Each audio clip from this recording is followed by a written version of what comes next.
Alright, welcome back to SouFLoTV again, everybody. It is your host with the most. Barber wins a case against the cops after being shot and charged. So them shoot the man and then them charge him and then he took them to court, or they took him to court, and him win him case. Let's talk about this because you don't hear about stuff like this too often. If you've never been here before, just go ahead and hit that subscribe button. Click the bell next to the subscribe button. Every time we go live or every time we upload a new video, you will be notified.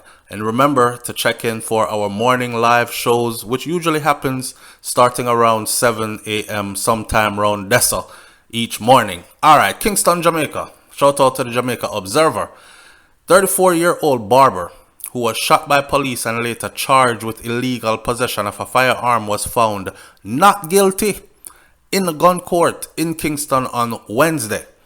Xavier Thompson is his name, and Xavier can beat up him chest now because him bust off the case. But here are the details of the case. Xavier Thompson, a resident of Kingston 11, was freed after his defense team, listen to the man defense team, you know.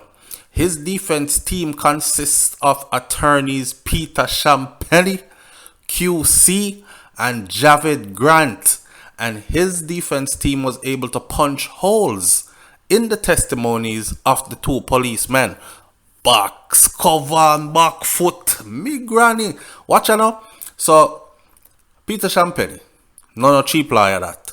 QC, Javid Grant. The man have 3 attorneys, you know. I'm wondering who is this man, cause the money must be long like Vibes Cartel money. You know what I'm saying?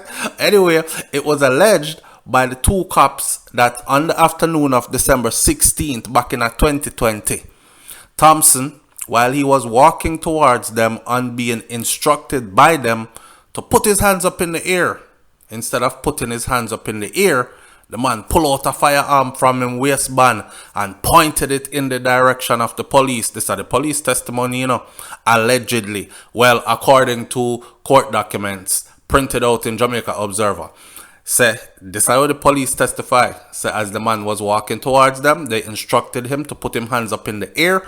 And him, instead of putting his hands up in the air, him just pull out a gun out of his waistband and point it in a them direction. Now, you know, only an insane person would have done this, or probably somebody who wants to die by suicide, cops suicide. Them have something like that where people do that when them ready for dead. Them go confront the police and pull out a gun, or some of them don't even have a gun. They actually pretend like they're about to pull out a gun. And in the US, you know, them quick for fully a shot already, especially when you're of a certain persuasion, if you know what I mean. So them fully up a gunshot, end up killing you, because you wanted to commit suicide anyway. So this is what their testimony says that this man actually did. This resulted in one of the police officers pointing his M16 rifle in the direction of Thompson and firing. Boom! And shot the man. The policeman testified that he fired fearing that he was going to be shot by Thompson. Cause all me say, put your hands in the air, walk towards us, and next thing me know, him pull out gun and point it towards me. So me just rise up the 16 and just lick him with it. Bye! Well, according to the cops, after the M16 was fired, Thompson turned, catch a bullet, you know, turned and ran towards a yard away from them.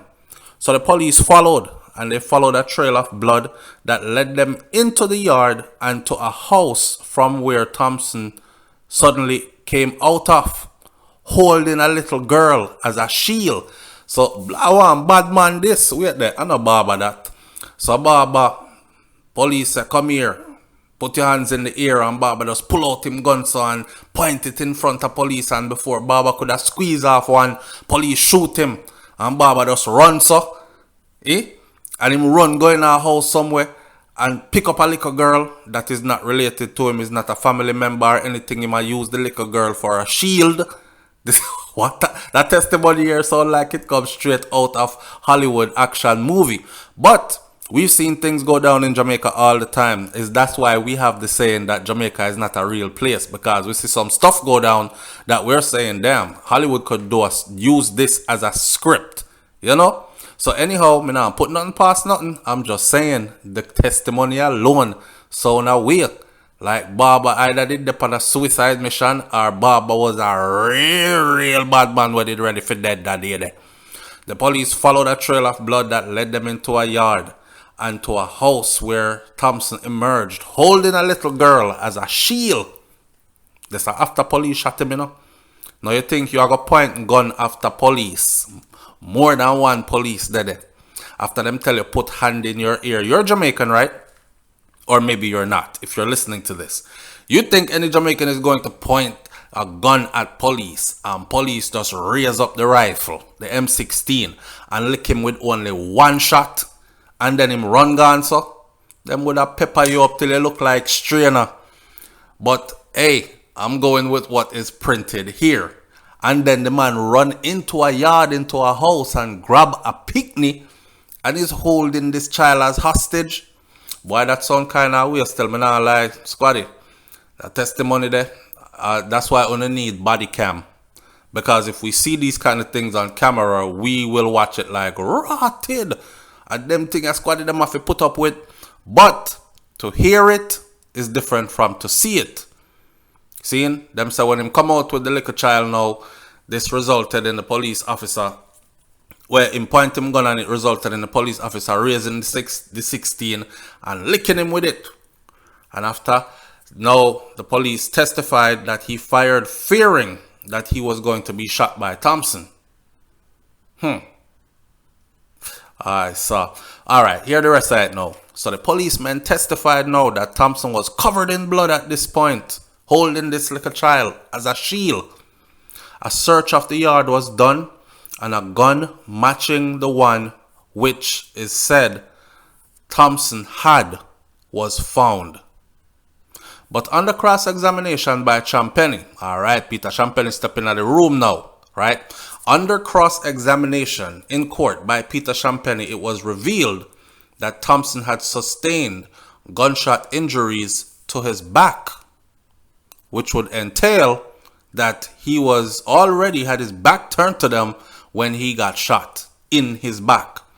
Unless you're trying to tell me, say, police put up your hand and him pull out him gun and turn back around. Because how would police able to get off a shot that quick that would connect to him without him squeezing off a shot and him turning back and get them instantly? No make no sense to me. But under cross-examination, a good attorney like Peter Champagny, it was revealed that Thompson had sustained gunshot injuries to his back. Champagny also brought to the court's attention that the gun that was said to have been found in the yard was subjected to ballistic testing and it was subjected to DNA testing. No man, the man you must have some money to be able to summon up all that. Ballistic testing and DNA testing, that mean has this man ever held this gun is going. This is what we are going to find out now, right? Peter Champagny says that the gun that they found, that they claim they found in their report in that yard, because they're trying to say that him fling the gun somewhere. That gun was sent to ballistic testing and it was sent to DNA testing. The result of all of these tests did not suggest that Thompson even came in contact with that firearm that was purportedly found by the police. People wanna see them something here. So one time when I hear people saying stuff like, oh, them shoot the youth and plant gun upon him. Very well then. Could very well be so. The results of all these tests did not even suggest that Thompson came in contact with the firearm at all. The cops also admitted under cross-examination that they did not observe any blood in the area where the gun was said to have been found. Now remember, I know, according to their report, them shoot him and he's bleeding so profusely they were able to follow a trail of blood all the way into where they claim to have found him, right? And then he emerged out of that house holding a child as hostage. Them search the yard and them find gun. No gun around any part of that area there, which part, and no blood around any part of the area which part they found the gun. and they admitted under cross-examination that there was no blood there. So Champagne suggested that the police version of what transpired was inconsistent with where on his body Thompson received his injuries. Thompson now, through his attorney, had submitted that he was shot in his back without any justification from the police, and that the gun, which was said to have been found, was a gun that was planted. This is Thompson's defense. Thompson said him have him back turned to them. Them shoot him in him back for no reason, unprovoked. That is what he said, right? No justification, and plant a gun upon him. Mirated. Now, during the trial, several inconsistencies arose between the evidence of the two police officers. So you want to tell me, say, Squaddy them never sit down and plan out the thing and rehearse it so them can remember it, so them can say the same thing in court and have matching stories? The two of them going to go testify, and during the trial, several inconsistencies arose between the evidence of the two officers. That means the two of them story wasn't matching each other either. Now, at the close of the trial, Champagne submitted that the prosecution had failed to mount a viable case, and the judge upheld the submission, and Thompson, the barber, was free. See it there? Thompson there road again. Hey man, listen. Thompson better watch him back here. Because hear what? Now that these two officers went to court and holes was poked in their story and they lost the case, are they going to be into further investigation? Are they going to be under further investigation? Are they themselves going to be found to be guilty of anything that they have to bring charges up on? Falsifying documents or falsifying evidence, or falsely arresting somebody, and whatever the charges may be. Planting a gun there, the gun them plant there, or the gun that was found there wasn't a police issued gun, so that would be an illegal gun that they planted on this person, right? So are they going to be charged for illegal possession of firearm and ammunition and all these things? Or is this a case of, well, him get some big lawyer, him beat the case, set him go in yard, Squaddy, don't do that again. Move on with business. Is it going to be back to business and we ignored? Because if him beat the case, and that means it's proven under these conditions that they were lying and that they falsified these documents to bring them to court, official documents in a testimony. They falsified that. That in itself is a crime, right? And it was used to actually charge somebody, lay criminal charges against somebody who was looking at a lengthy time in prison. Now, post him never have money or resources to go hire a QC and a Peter Champagne. He would be stuck. Matter of fact, him wouldn't be stuck. Him would have get what the duck get. And you don't know the duck get. Alright. Listen, leave your comments in the comment section below. Tell me what you think about this one. It's SouFLoTV. Big up to the good Squaddy them. Because them out there. Alright, I'm out. Peace.